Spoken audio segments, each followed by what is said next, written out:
Premiere Pro isn't really known as a transcription tool, but if you already have a subscription to Adobe Creative Cloud, you might as well get as much as you can out of the whole thing.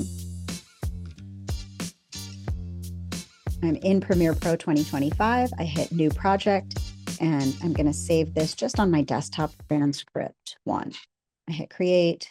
Now, if your window looks different from mine, just go to the Window menu, go to Workspaces, go to Editing. After that, go to Window, Workspaces, Reset to Save Layout.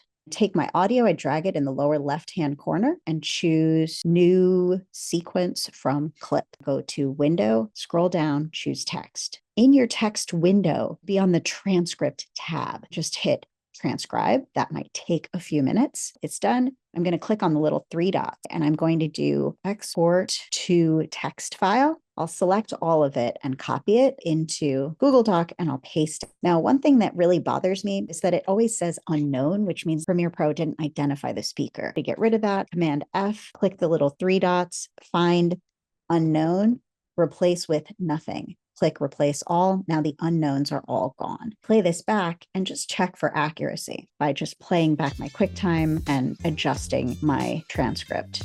That's it for how to transcribe using Premiere. Let me know if you have any questions.